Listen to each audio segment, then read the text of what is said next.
What's going on, Cowboy Nation? It's your boy Kentastic here. I just want to kind of make this video. I don't know how long it's going to be, but I'm gonna say what I got to say. First things first, I would like to apologize to all my subscribers, to the people that actually watch my videos.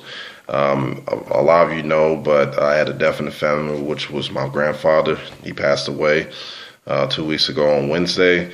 Ended up going home to be part of the service and everything. So it was a tough thing, but it is what it is. That's part of life. Also, and also I want to thank all those that that said their prayers and thoughts and everything. I appreciate you so much. Much love to everyone. On to the next thing. The Cowboys against the Saints.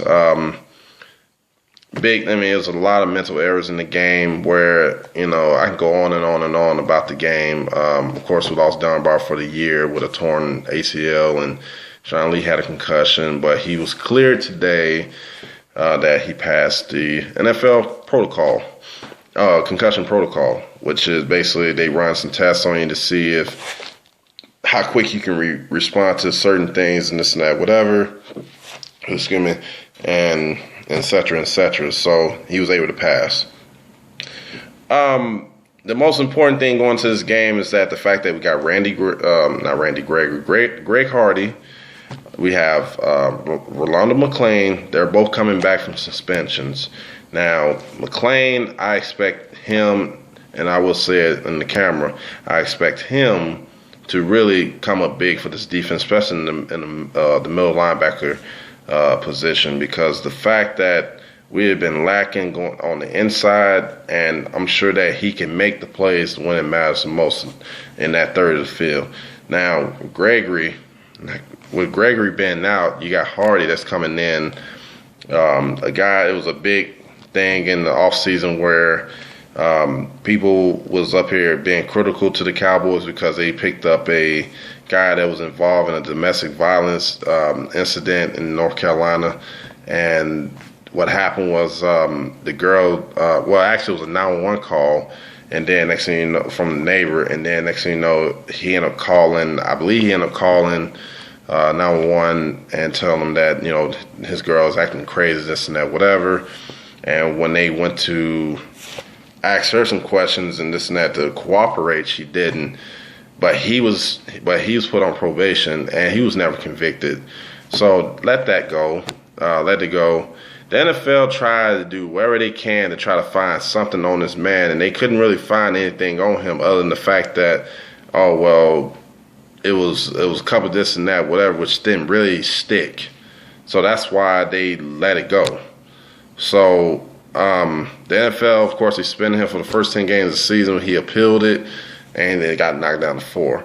So now, to the fairness of everything, this and that, whatever, you can suspend this man for what he did off the field or what he was involved in, but you got Tom Brady that's never gets suspended for the interrogation of the game. It's already proven that he did it, but the fact that he didn't want to, give his cell phone to show proof that he had nothing to do with it. He said he destroyed the phone. Well, you got to hide. You're supposed to be the face of the NFL for the past 15 years. What you got to hide? You got a hot wife. You got this and that, whatever, blah, blah, blah. I just don't understand it.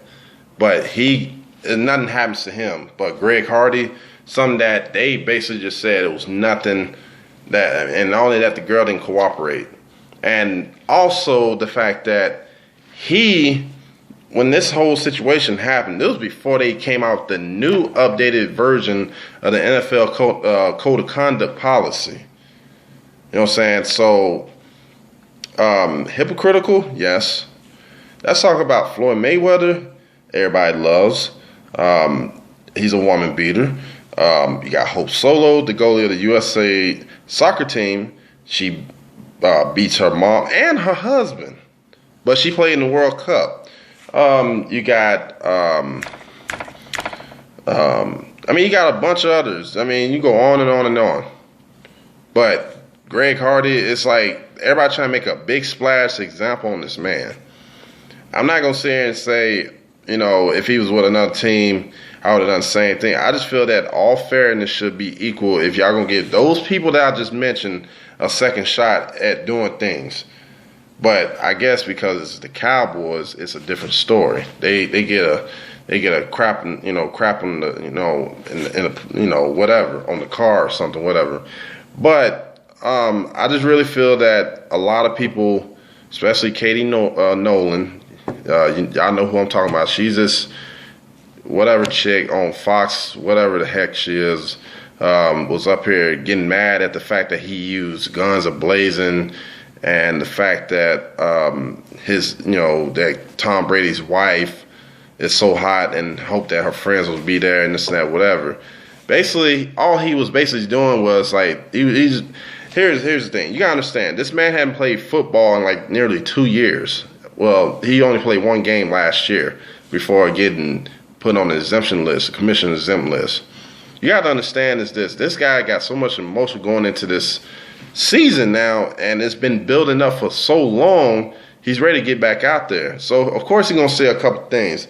Now, for that chick, Katie Nolan, for her to sit here and say she majored in public relations, let's get something straight. You got this guy by the name of Rich Dapper. He's the director of public relations for the Dallas Cowboys, pretty much the best in the business, if you ask me. He prepared the guys that say, hey, watch what you have to say with this and that, whatever. They basically let them know what to look out for and what questions are coming in. It's just like a pitch. They throw a pitch at you, and you want to come in very slowly to break down it and attack the question in a positive way.